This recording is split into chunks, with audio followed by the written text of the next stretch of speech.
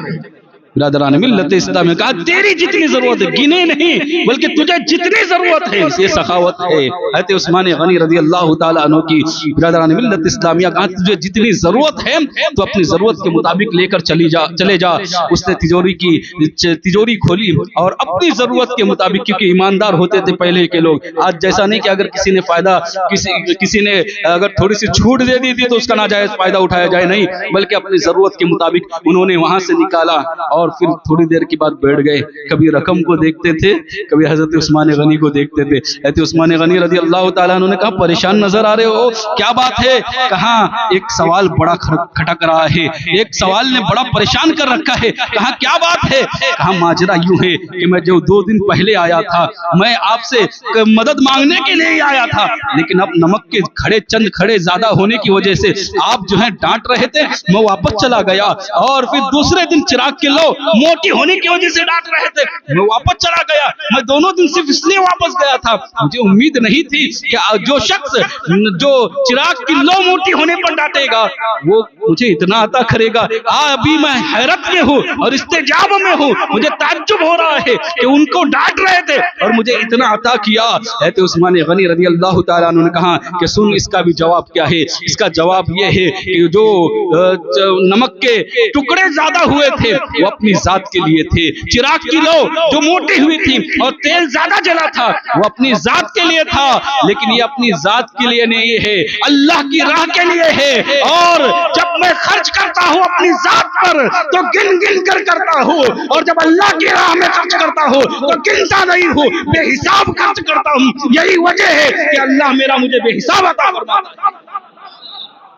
برادران ملت اسلامیہ, کہاں میرا رب جو ہے مجھے بے حساب عطا کرتا ہے, اس کی وجہ یہی ہے کہ میں اللہ کی راہ میں دیتے وقت گنتا نہیں ہوں, بے حساب عطا کرتا ہوں. برادران ملت اسلامیہ, یہ ہے حضرت عثمان غنی رضی اللہ تعالیٰ عنہ.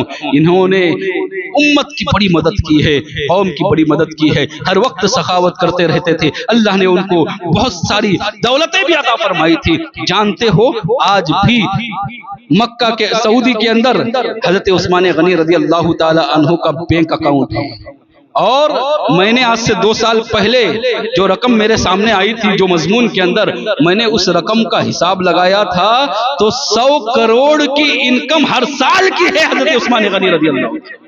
یہ کیوں ہے؟ آج تک ان کی سخاوت کا نتیجہ ہے کہ انہوں نے لوگوں میں اتنا بانٹا کہ 1400 سال گزر گئے ہیں اور آج بھی ان کی سخاوت ختم نہیں ہو رہی ہے. آج بھی کئی سینکڑوں ایسے لوگ ہیں جو ان کے مال سے پرورش پا رہے ہیں اور لوگوں کی مدد ہو رہی ہے. برادران ملت اسلامی, ان کے نام کی ہوٹل ہے باضابطہ طور پر. عثمان غنی رضی اللہ تعالیٰ برادران ملت اسلامیہ یہ سخاوت کا نتیجہ ہے. اللہ کی راہ میں دو گے اللہ بے حساب عطا کرے گا, اور جہاں کنجوسی کرو گے, جہاں بخل دل میں آئے گا, جہاں پر دل کے اندر بخالت نے جنم لے لیا, تو یاد رکھنا پھر گن گن کے ہی آپ کو ملے گا.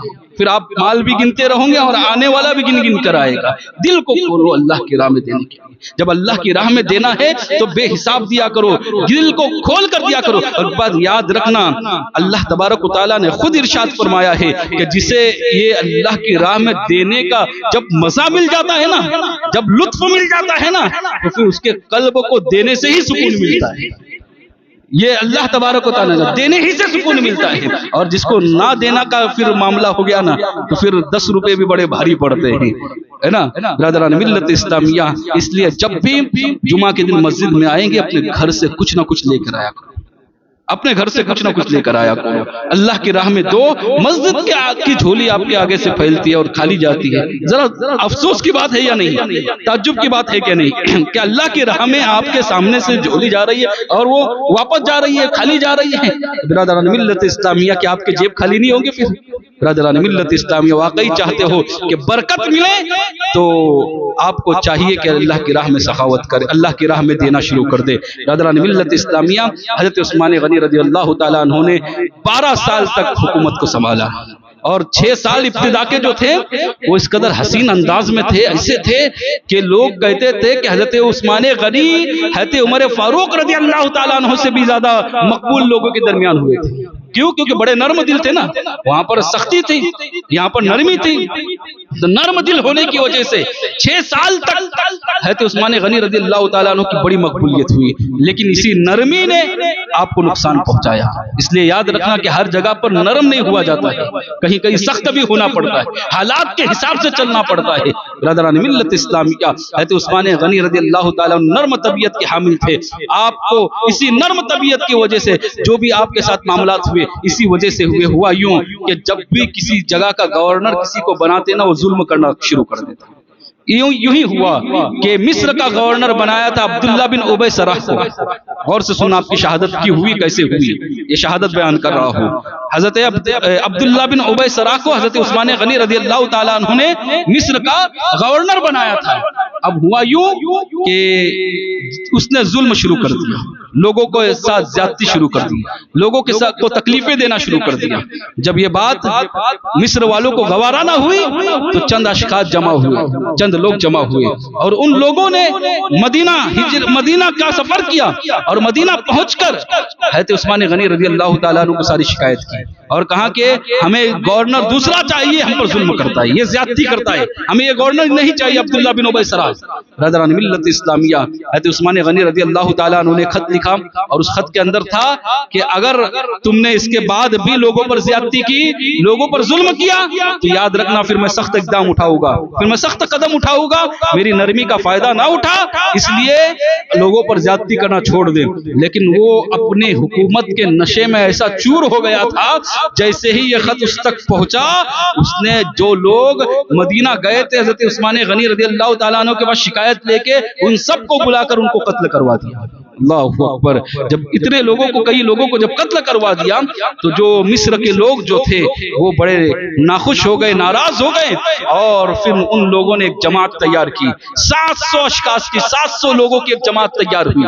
700 لوگ جو ہیں یہ سب مل کر مدینے کی طرف انہوں نے رخ کیا, اور سب لوگوں نے سارا ماجرا بیان کرنے کا سوچا. برادران ملت اسلامیہ ان 700 لوگوں میں حضرت محمد بن ابو بکر صدیق رضی اللہ تعالیٰ عنہ, حضرت ابو بکر صدیق رضی اللہ تعالیٰ عنہ کے بیٹے حضرت محمد جو صحابی رسول ہیں وہ بھی شامل تھے. جب یہ 700 لوگوں کا قافلہ مدینہ پہنچا تو یہ لوگ سب سے پہلے حضرت علی کرم اللہ وجہ الکریم کے پاس گئے, اور وہاں جانے کے بعد سارا ماجرا بیان کیا کہ عبداللہ بن ابی سرح نے اس طرح کی حرکت کی ہے, اور جن لوگوں نے شکایت کی تھی ان لوگوں کو قتل کر دیا ہے. ہمیں عبداللہ بن ابی سرح نہیں چاہیے, اور اس نے جو قتل کیا ہے اس کی سزا بھی اس کو دینی ہوگی. برادران ملت اسلامیہ حضرت علی کرم اللہ وجہ الکریم نے اجلہ صحابہ جو تھے بڑے بڑے صحابہ تھے ان کو جمع کیا, سارے لوگوں سے کہا کہ تم سب مل کر حضرت عثمان غنی رضی اللہ تعالیٰ عنہ کے پاس جاتے ہیں اور حضرت عثمان غنی رضی اللہ تعالیٰ عنہ جو اس وقت امیر المؤمنین ہیں ان سے یہ سارا ماجرا بیان کرتے ہیں. برادران ملت اسلامیہ وہ سارے لوگ مل کر حضرت عثمان غنی رضی اللہ تعالیٰ عنہ کے پاس پہنچے. حضرت عثمان غنی رضی اللہ تعالیٰ عنہ کو جب یہ پتا چلا, آپ نے کہا کہ آپ لوگ مصر کے جو آئے ہوئے لوگ تھے ان لوگوں سے کہا کہ تم آپ لوگ مل کر اپنا امیر اپنا گورنر منتخب کر لو, میں لکھ کر دیتا ہوں کہ آج سے وہی امیر رہے گا وہی گورنر رہے گا. لوگوں نے کہا کہ ہمیں گورنر اور کوئی نہیں چاہیے, محمد بن ابی بکر جو ہمارے ساتھ آئے ہوئے ہیں انہی کو ہم گورنر بنانا چاہتے ہیں. برادران ملت اسلامیہ حضرت عثمان غنی رضی اللہ تعالیٰ عنہ نے محمد بن ابو بکر صدیق رضی اللہ تعالیٰ عنہما کو وہ گورنر بنا دیا اور باضابطہ طور پر خط لکھ کر یہ بھیج دیا. جب یہ 700 لوگ خوش ہو کر اب مصر کی طرف روانہ تھے, ابھی یہ تیسری منزل پر پہنچے تھے, یعنی پہلے سفر کرتے تھے تو رک رک کر سفر ہوا کرتا تھا, آج یہاں پڑاؤ کرنا ہے کل یہاں کرنا ہے, تو تیسری منزل پر جب یہ پہنچے نا, اور سے سننا بات, آپ کو شہادت عثمان غنی صحیح معنوں میں سمجھ میں آ جائے گی ورنہ پھر کنفیوژن کا شکار رہو گے. لہذا وہ جب تیسری منزل پر پہنچے نا تو ہوا یوں کہ وہ لوگ بیٹھے تھے ابھی آرام کر رہے تھے کہ ان لوگوں نے دیکھا کہ راستے سے ہٹ کر ایک شخص اونٹنی پر سوار ہو کر تو زور سے اونٹنی کو ہانکتا ہوا جا رہا ہے. جب ان لوگوں نے دیکھا کہ راستے سے ہٹ کر شخص جا رہا ہے تو ایسا کام تو دو ہی لوگ کرتے تھے, یا تو جو بھاگا ہوا غلام کرتا تھا وہ کرتا تھا, یا جو مخبر ہوتا تھا وہ کرتا تھا, یعنی خبر لے کر جاتا تھا وہ کرتا تھا, یا جو بھاگا ہوا غلام ہوتا تھا وہی کرتا تھا. برادران ملت اسلامی جب انہوں نے دیکھا کہ راستے سے ہٹ کر بھاگ رہا ہے تو اپنے گھوڑے کچھ لوگوں نے دوڑائے اور اس کو پکڑا اور اس شخص کو پکڑ کر پوچھا تم کون ہو؟ تو اس نے سب سے پہلا جواب دیا کہ میں مروان کا غلام ہوں, اور پھر کہنے لگا نہیں میں حضرت عثمان غنی رضی اللہ تعالیٰ عنہ کا غلام ہوں. کہاں جا رہے تھے؟ تو پہلے بنانے لگا. جب اس کو پکڑ کر قافلے کے پاس لایا گیا اور محمد بن ابو بکر نے اس سے پوچھا کہ تم کہاں جا رہے ہو, تو اس نے بہت انکار کیا, چھپانے کی کوشش کی, اور جب اس کی تلاشی لی گئی تو اس کے پاس ایک خط ملا. اس خط کے اندر لکھا تھا کہ یہ خط امیر المؤمنین عثمان رضی اللہ تعالیٰ عنہ کی طرف سے ہے اور یہ عبداللہ بن ابی سرح کے نام پر ہے. غور سے سننا بات, اگر نہیں سنو گے تو سمجھ میں نہیں آئیں گی بات. تو کہا کہ اس میں لکھا تھا کہ امیر المؤمنین عثمان غنی رضی اللہ تعالیٰ عنہ کی طرف سے یہ خط ہے عبداللہ بن ابی سرح کے نام, اور اس میں لکھا تھا کہ میں نے ان لوگوں کی تسلی کے لیے محمد بن ابو بکر کو گورنر بنایا ہے, گورنر تم ہی رہو گے, اور جیسے ہی یہ 700 لوگ تمہارے پاس پہنچیں گے ان کو قتل کر دینا. اللہ اکبر. اور اس پر حضرت عثمان غنی رضی اللہ تعالیٰ عنہ کا جو ہے کی مہر لگی ہوئی تھی.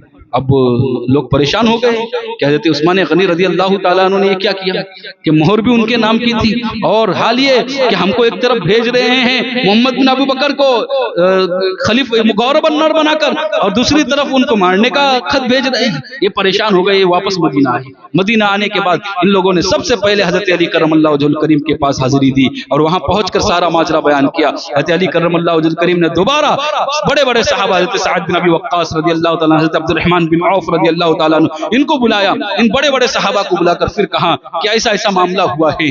سارے لوگ لے کر حضرت عثمان غنی رضی اللہ تعالیٰ عنہ کے پاس آئے. حضرت عثمان غنی رضی اللہ تعالیٰ عنہ سے حضرت علی کرم اللہ وجہ الکریم نے پوچھا کہ امیر المؤمنین یہ غلام آپ کا ہے؟ تو کہا ہاں یہ میرا غلام ہے. پھر پوچھا کہ یہ مہر آپ کی ہے؟ تو کہا یہ مہر آپ کی میری ہے, یقیناً میری مہر ہے. کہا اس میں لکھا کیا ہے پڑھو. جیسے ہی حضرت عثمان غنی رضی اللہ تعالیٰ عنہ نے وہ خط پڑھا, آپ کے تلوے کے نیچے سے زمین سڑکنے لگ گئی, ہٹنے لگ گئی کہ یہ خط میں نے تو لکھا ہی نہیں, میں نے تو ایسا کچھ کیا ہی نہیں, پھر یہ کس نے کیا ہوگا. لہذا حضرت عثمان غنی رضی اللہ تعالی عنہ کہنے لگے, اور قسم کھا کر کہا انہوں نے کہ میں اللہ وحدہ لا شریک کی قسم کھا کر کہتا ہوں کہ ضرور یہ مہر میری ہے, یہ غلام بھی میرا ہے, لیکن یہ خط نہ میں نے لکھا ہے نہ میں نے لکھوایا ہے. اس خط کا مجھے قطعاً کوئی علم نہیں ہے. برادران ملت اسلامیہ, لوگ جانتے تھے, لوگ مانتے تھے اس بات کو کہ حضرت عثمان غنی جھوٹی قسم کبھی نہیں کھائے گی, غلط قسم کبھی نہیں نہیں کھائیں گے. لوگ کہنے لگے جب آپ نے نہیں کیا تو پھر کس نے کیا؟ پھر لوگ جو تھے حضرت علی کرم اللہ وجہ کریم نے خاص کر توجہ دی، کہاں کہ اس کی تحریر جو ہے یہ کس سے مشابہت رکھتی ہے، دیکھا جائے کہ رائٹنگ کس سے ملتی ہے، تحریر کس سے مشابہت رکھتی ہے. تو جب غور کیا گیا تو پتہ یہ چلا کہ تحریر مروان سے مشابہت رکھتی ہے، جو حضرت عثمان غنی رضی اللہ تعالیٰ عنہ کا چچا زاد بھائی تھا اور آپ کے دربار میں رہتا تھا، تحریر اس سے مشابہت رکھتی تھی. برادران ملت اسلامیہ، لوگ بڑے ناراض ہو گئے، خاص کر جو بلوائی ساتھ میں آئے تھے مصر سے، وہ بڑے ناراض ہوئے اور کہنے لگے کہ ہم کو معلوم ہے آپ ایسا نہیں کر سکتے، آپ امیر المؤمنین ہیں اور آپ لوگوں کے خیر خواہ ہیں، آپ نے کبھی برائی نہیں کی، آپ پر ہمیں مکمل یقین ہے، لیکن یہ کام کرنے والا جو ہے اسے بھی ہم سمجھ گئے ہیں، یہ کام مروان کا ہی ہے، مروان کو ہمارے حوالے کر دو. لیکن حضرت عثمان غنی رضی اللہ تعالیٰ عنہ نے کہا نہیں، میں مروان کو آپ کے حوالے نہیں کر سکتا، اس لیے کیونکہ ابھی صرف تم کو شبہ ہے، ہو سکتا ہے ایک جیسی تحریریں کہیں اور کی بھی ہو، مروان نے نہیں کسی اور نے بھی کیا ہو، شبہ کی بنیاد پر میں مروان کو آپ کے حوالے نہیں کر سکتا.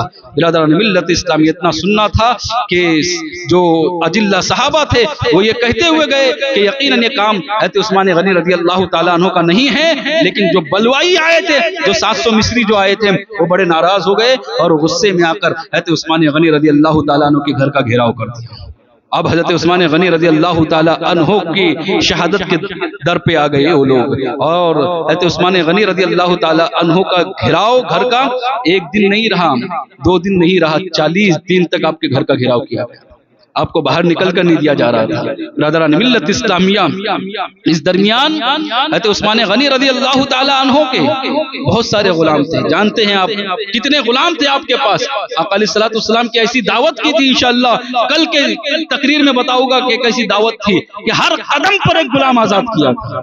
یعنی آپ کے پاس اتنے غلام تھے، سارے غلام ہتھیار سے لیس ہو کر آئے اور کہنے لگے امیر المؤمنین صرف حکم دیجئے، اشارہ کر دیجئے، یہ وہی مصری لوگ ہیں جو ہماری تلوار سے بھاگتے تھے اور ہماری تلوار کی خوف کھاتے تھے، اور ہماری تلوار کی جھنکار جو ہیں یہ افریقہ تک لوگوں نے محسوس کی ہیں اور وہاں تک ہماری تلواروں کا کوئی بدلہ نہیں تھا.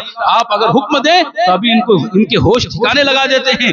یہ جو آپ کے گھر کا جو گھیراؤ کیے ہیں صرف اس وجہ سے کیے ہوئے ہیں کیونکہ آپ بڑے نرم دل ہیں اور آپ کی نرم دلی کا یہ فائدہ اٹھا رہے ہیں. آپ جو جانتے ہیں کہ کلمہ پڑھنے والے کے خلاف حضرت عثمان غنی رضی اللہ تعالیٰ عنہ کبھی تلوار اٹھانے کی اجازت نہیں دیں گے، اس لیے یہ لوگ اتنی ہمت کر رہے ہیں، ورنہ آپ حکم دے. حضرت عثمان غنی رضی اللہ تعالیٰ عنہ نے کہا تم کیا سمجھتے ہو کہ تم میرے لیے تلوار نکالو گے تو میں بچ جاؤں گا؟ نہیں، میں سمجھ گیا ہوں میرا وہ وقت آ گیا ہے. آقا علیہ الصلوۃ والسلام نے پہلے ہی مجھے بشارت دی تھی، مجھے پہلے ہی خوشخبری دی تھی کہ عثمان میری امت کے لوگ ہی آپ کو شہید کریں گے اور آپ کے گھر میں شہید کریں گے. اگر آپ تلوار اٹھاتے ہو تب بھی میری شہادت ہونی یقینی ہے، لہذا میری وجہ سے میں نہیں چاہتا کہ قوم کے اندر انتشار ہو جائے، قوم کے اندر اختلاف ہو جائے، اس لیے میں اگلا حکم دیتا ہوں، سن لو، جو تلوار کو نیچے رکھے گا وہ میری غلامی سے آزاد ہو جائے گا. برادران ملت اسلامیہ، حضرت عثمان غنی رضی اللہ تعالیٰ عنہ سارے غلاموں کو آزاد کر دیا اور کہا سب چلے جاؤ، مجھے کسی کی ضرورت نہیں. برادران ملت اسلامیہ، حضرت عثمان غنی رضی اللہ تعالیٰ عنہ اس طرح سے دن بیتتے رہے یہاں تک کہ آپ کے گھر کا پانی ختم ہو گیا. آپ کے گھر کا پانی ختم ہو گیا. باہر آئے، باہر آنے کے بعد آواز لگائی کہ تم میں علی ہے؟ کسی نے کہا نہیں ہے. کہاں سعد ہے؟ کہاں نہیں ہے. کہاں کہ کوئی ہو، ہمارے گھر کا پانی ختم ہو گیا ہے، ہمارے گھر تک پانی پہنچائے. لیکن کوئی ایسا نہیں تھا جو حضرت عثمان غنی کی شہادت بھی کوئی عام شہادت نہیں تھی. 40 دن تک آپ پر کھانا پانی بند کر دیا گیا تھا. برادران ملت اسلام جو گھر میں تھا اسی پر گزارا ہو رہا تھا. حضرت عثمان غنی رضی اللہ تعالیٰ عنہ نے کہا کوئی ہے جو پانی پہنچائے ہمارے گھر تک، لیکن کسی نے پانی نہ پہنچایا. جب حضرت علی کرم اللہ وجہ الکریم کو خبر ہوئی تو حضرت علی کرم اللہ وجہ الکریم نے اپنے غلاموں کو بھیجا اور چند مٹکے پانی کے لے کے مشکزے پانی کے لے کر بھیجا، لیکن جیسی ہی وہ مشکزے حضرت عثمان غنی رضی اللہ تعالیٰ عنہ کے گھر تک پہنچے، وہ لوگوں نے تیروں کی بارش کر دی اور ایسی تلواریں چلائی کہ سارے مٹکوں کو پھوڑ کر رکھ دیا۔ حضرت عثمان غنی رضی اللہ تعالیٰ عنہ کے گھر میں پانی کو گھسنے تک نہ دیا، پانی کو داخل ہونے تک نہ دیا۔ جب حضرت علی کرم اللہ وجہ الکریم کو اس کی خبر ہوئی اور معلوم ہوا تو حضرت علی کرم اللہ وجہ الکریم سمجھ گئے کہ ان بلوائیوں کا ارادہ اچھا نہیں ہے، ان کے ارادے نیک نہیں ہیں، ضرور حضرت عثمان غنی جب پانی نہیں پہنچنے دے رہے تو ضرور شہید کریں گے۔ اس لیے حضرت عثمان غنی رضی اللہ تعالی عنہ کے دروازے پر امام حسن کو بھیجا، حضرت امام حسین کو بھیجا، اسی طرح حضرت طلحہ نے اپنے بیٹے کو بھیجا، حضرت عبد الرحمن نے اپنے بیٹوں کو بھیجا۔ یہ جتنے اجلہ صحابہ تھے، جنتی صحابی جن کو دنیا میں جنت کی بشارت ملی تھی، یہ بڑے مقام والے صحابہ نے اپنے بیٹوں کو حضرت عثمان غنی رضی اللہ تعالی عنہ کے دروازے پر بھیجا اور کہا کہ دنوں رات چوکسی کرتے رہنا اور دھیان رکھنا کوئی حضرت عثمان غنی رضی اللہ تعالی عنہ تک نہ پہنچے۔ برادران ملت اسلامیہ، امام حسن رضی اللہ تعالیٰ عنہ اور امام حسین رضی اللہ تعالیٰ عنہ جو ہیں وہ خود کھڑے تھے، لیکن جب یہ پانی پہنچا رہے تھے اسی درمیان ایک معاملہ یوں ہوا کہ ایک تیر آ کر حضرت حسن رضی اللہ تعالیٰ عنہ کو لگا۔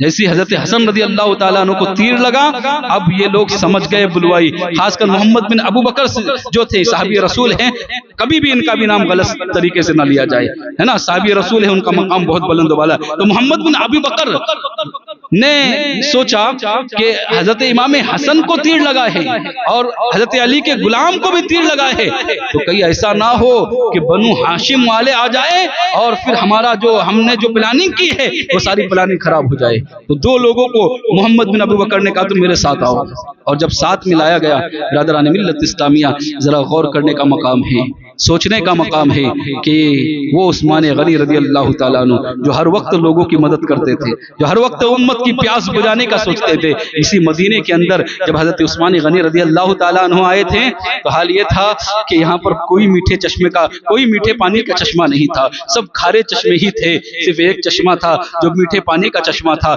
جو یہودی کا جس پر قبضہ تھا، جس کا مالک ایک یہودی تھا، آج بھی بیر عثمان موجود ہے۔ برادران ملت اسلامیہ، جانتے ہو اس یہودی کے پاس آقا علیہ الصلوۃ والسلام گئے اور کہا کہ یہودی، اے یہودی تو کیا اس کنویں کو بیچے گا؟ کہا کیا دو گے تم؟ کہا اس کنویں کے بدلے میں تجھے جنت عطا کروں گا۔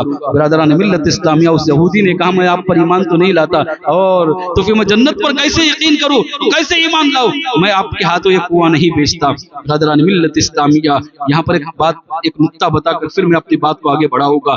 میرے آقا علیہ الصلوۃ والسلام نے کیا فرمایا؟ یہودی اس کنویں کو بیچو گے، اس کے بدلے میں میں تجھے جنت عطا کروں گا۔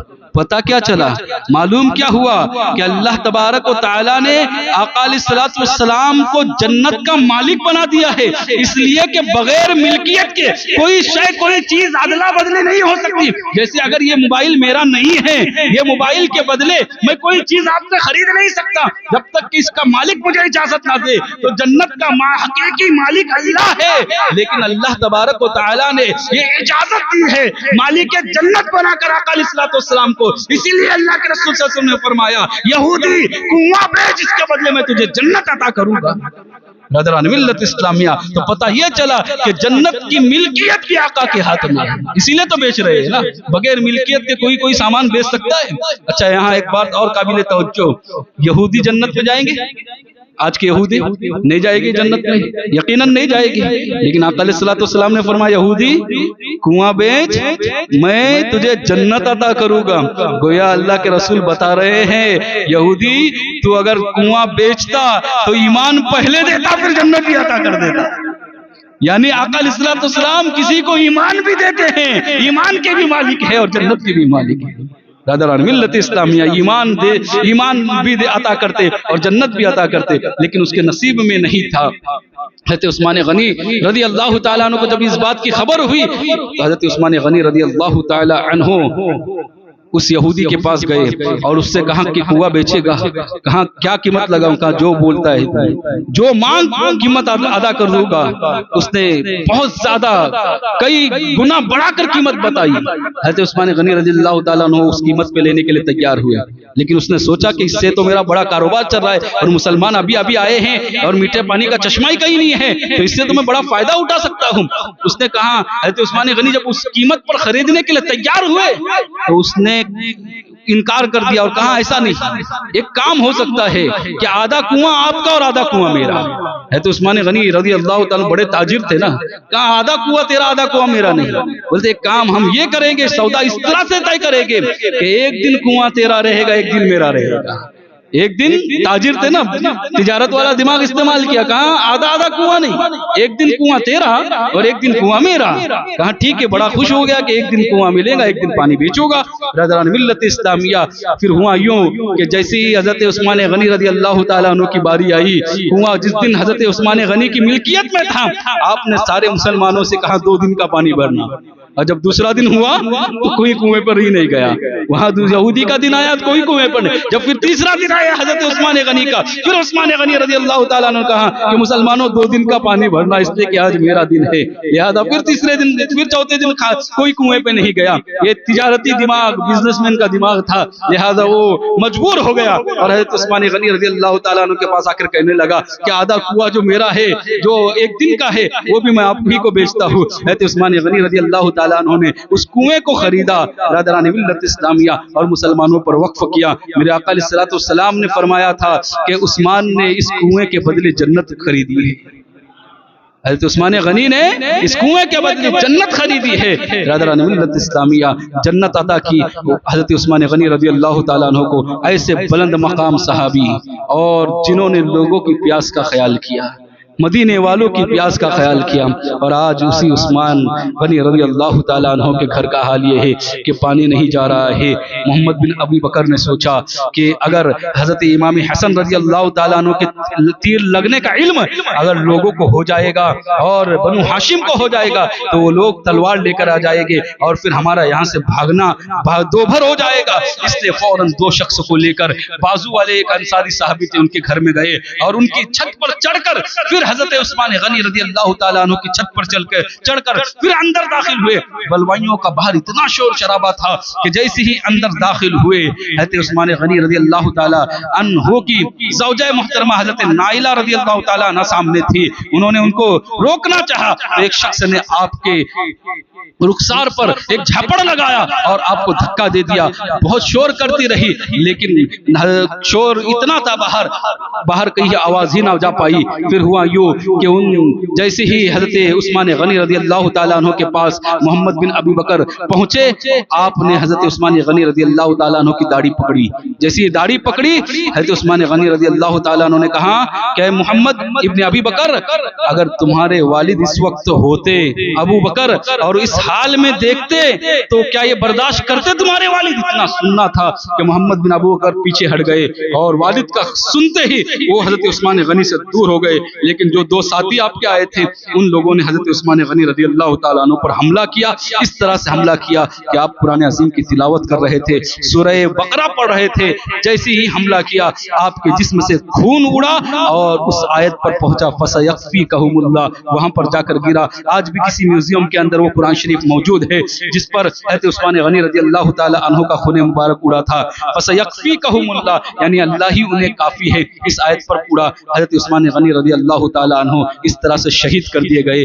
برادران ملت اسلامیہ، حضرت عثمان غنی رضی اللہ تعالیٰ عنہ کی زوجہ بڑی شور کرتے رہی لیکن کسی کو کوئی خبر نہ ہوئی۔ پھر جب باہر آ کر سارا ماجرا لوگوں کو بیان کیا تو حضرت علی کرم اللہ وجہ الکریم دوڑ کر آئے اور آنے کے ساتھ پہلے حضرت امام حسن رضی اللہ تعالیٰ عنہ کو ایک جھاپڑ رسید کیا۔ اتنے جلال میں تھے حضرت علی، اور حضرت امام حسین کے گھسا مارا اور کہا کہ تمہارے دروازے پر ہوتے ہوئے وہ لوگ اندر کیسے چلے گئے؟ ان لوگوں نے کہا ہمیں بالکل اس کا علم نہیں کہ وہ کیسے اندر گئے، یہاں سے تو کوئی نہیں گیا ہے۔ جب پھر تحقیق کر لی گئی تو پتا چلا کہ دروازے سے کوئی نہیں گیا تھا بلکہ باہر سے کوئی چھت کے اوپر سے اندر آیا تھا، چھت کود کر اندر آیا تھا۔ برادران ملت اسلامیہ، حضرت نائلہ کو پوچھا گیا کہ کون تھا، تو انہوں نے کہا وہ دو لوگ کون تھے انہیں میں نہیں پہچانتی، لیکن ایک شخص تھے جنہوں نے پہلے میرے شوہر حضرت عثمان غنی کی داڑھی پکڑی تھی، وہ حضرت ابوبکر صدیق رضی اللہ تعالیٰ عنہ کے بیٹے تھے، لیکن انہوں نے شہید نہیں کیا، بلکہ جیسے ہی میرے شوہر حضرت عثمان غنی رضی اللہ تعالیٰ عنہ نے حضرت ابوبکر صدیق کا واسطہ دلایا تو فوراً حضرت محمد بن ابوبکر جو ہے وہ پیچھے ہٹ گئے اور ان دونوں نے وار کر کے حضرت عثمان غنی رضی اللہ تعالیٰ عنہ کو شہید کیا۔ برادران ملت اسلامیہ، حضرت عثمان غنی رضی اللہ تعالیٰ عنہ کی اس طرح سے شہادت ہوتی ہے۔ برادران ملت اسلامیہ، حضرت عثمان غنی وہ صحابی جنہوں نے سارے لوگوں کو پانی پلایا اور آپ کی شہادت بھی پیاس کی حالت میں ہوئی ہے۔ یہ عظیم شہادت ہے، اس شہادت کو قوم بھول چکی ہے، قوم نے یاد نہیں رکھا ہے۔ ہمیں بھی چاہیے کہ جس طرح ہم اور عرس مناتے ہیں، جناب عثمان غنی رضی اللہ تعالیٰ عنہ کی نام کی بھی نیاز ہونی چاہیے اور ان کے نام کا بھی عرس ہونا چاہیے۔ انشاءاللہ کل حضرت علی کرم اللہ وجہ الکریم کیسے خلیفہ بنے اور پھر اس کے بعد کے کیا واقعات ہوئے سناؤں گا۔ اللہ تعالیٰ سے دعا ہے کہنے سننے سے زیادہ عمل کرنے کی توفیق عطا فرمائے۔ کہنے میں اگر مجھ سے کوئی غلطی ہو گئی ہوگی تو میں آپ سب کو گواہ بنا کر توبہ کرتا ہوں، استغفر اللہ ربی من کل ذنب واتوب الیہ، اشہد ان لا الہ الا اللہ واشہد ان محمدا عبدہ ورسولہ وما علینا الا البلاغ۔ السلام علیکم ورحمۃ اللہ وبرکاتہ۔